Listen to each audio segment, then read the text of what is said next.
नमस्कार मित्रांनो. तर लपंडाव या मालिकेच्या 27 मार्चच्या एपिसोडमध्ये छान ट्विस्ट बघायला मिळतो आहे. आणि ट्विस्ट असा असणार आहे की सगळे नाश्त्यासाठी बसलेले असतात. तेजस्विनी तिथे असते. सखी मुद्दाम आपली आई कोण आहे हे ओळखण्यासाठी एका डिशमध्ये टोस्ट ठेवते आणि त्याच्यावर चहा ओतते. कान्हा विचारतो, सखी मॅडम, अहो हे काय करताय तुम्ही? टोस्टवर चहा टाकलात तुम्ही? खरी तेजस्विनी म्हणते, सखी तुझी अजून ही सवय गेली नाही आहे का? आता रमत गमत चहा टोस्ट खात बसशील हो ना? सरकार मोठ्याने ओरडते. सरकार म्हणते, ती माझी मुलगी आहे, रमत गमत खाईल किंवा कसंही खाईल, तू कोण आहे सांगणारी? कान्हा म्हणतो, त्या आहेत खऱ्या तेजस्विनी कामत. त्या हे सगळं बोलतायत ना कारण त्यांना सगळं आठवतंय. त्या आहेत सखीची खरी आई. सखी लहान होती तेव्हा टोस्टवर चहा ओतायची आणि त्यांची आई त्यांना ओरडायची. सखी विचारते, सरकार ही गोष्ट तुमच्या कशी लक्षात नाही आहे? सरकार गप्प होऊन जाते. तेजस्विनी म्हणते, बोल, उत्तर दे, मला पण ऐकायचे तुझं उत्तर काय आहे ते. सरकारला कळत असतं की 4 दिवसांनी ती हरणार आहे आणि खरी तेजस्विनी कोण आहे हे सिद्ध होईल. आता 4 दिवसामध्ये खरी तेजस्विनी सगळे पुरावे कसे दाखवते हे बघण्यासारखं असेल. तर या सगळ्याची सुरुवात कशी होते ते थोडक्यात पाहू. तर मालिकेत आपल्याला असं बघायला मिळतंय की सरकार तेजस्विनीचा हात आपल्या हातात धरते आणि चाकू घेऊन तिच्यासमोर उभी राहते. सगळ्यांना भीती वाटते की सरकार आता तेजस्विनीला मारते का काय, पण सरकार त्याच चाकूने आपल्या हातावर मारून घेते.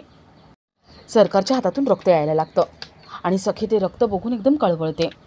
सरकारला दुखापत होते, पण या सगळ्याची झळ सखीला पोहोचते. सखी सरकारला एका बाजूला बसवते आणि तिला मलमपट्टी करून देते. सखी म्हणते, आई हे काय केलं आहेस तू? अगं स्वतःला दुखापत का करून घेतली? कळते का हे काय केलं आहेस? सरकार म्हणते, काय म्हणालीस तू? आई, मला कळतं आहे गं सखी, पण तुला कसं कळत नाही आहे? अगं माझं रक्त बघून तुझ्या मनाची घालमेल झाली, तू मला आई म्हणाली. मला त्रास होतोय बघून तुलाही काळजी वाटायला लागली. सखी, अगं नातं काय असतं? हेच असतं.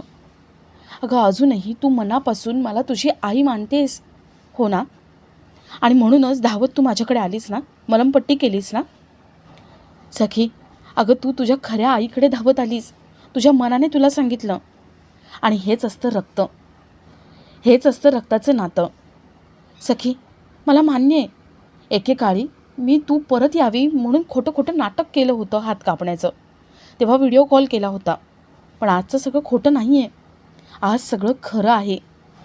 मला आज इथे सगळ्यांना दाखवून द्यायचं होतं की आई मुलगी या एकमेकींसाठी असतात. मुलीला आईची काळजी असते. आणि तू आली ना धावत, मनापासून आई म्हणालीस ना, इथेच झालं सगळं. सखी, तुझ्या या ॲक्शनमुळे निर्णय झाला आहे. मीच आहे खरी तेजस्विनी कामत. या घरात राहण्याचा अधिकार मलाच आहे. या बाईला सांग, हिचं इथे काहीही काम नाही आहे, हिला निघून जायला सांग. सखी, आता सांग, या बाईला तू घराबाहेर काढतेस का मी? तेजस्विनी म्हणते, सखी अगं ही बोलण्यात तुला अडकवतीये. हिच्या बोलण्यात अडकू नको, हिच्या शब्दात अडकू नको. तू तुझ्या मनाचं ऐक. तुला तुझी खरी आई कोण वाटते, मी का ही बाई? सखी म्हणते, नाही कळते मला. कोण खोटं कोण खरं मला नाही समजते.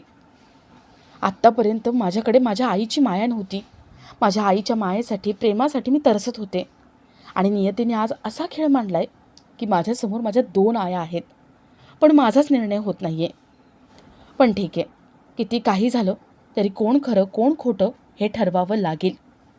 आता तुम्ही दोघींनी मला सिद्ध करून दाखवायचं आहे की खरी तेजस्विनी कोण.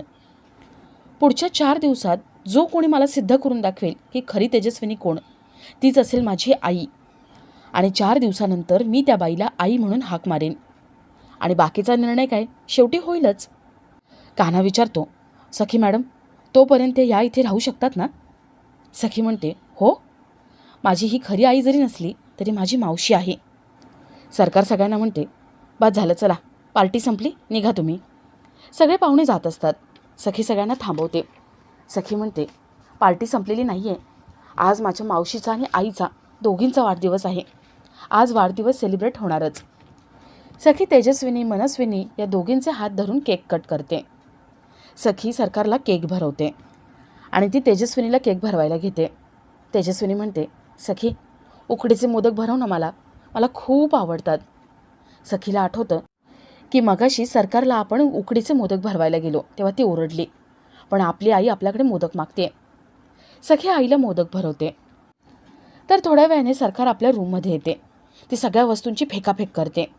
तेजस्विनी घरी आली म्हणून तिची चिडचिड चालू असते.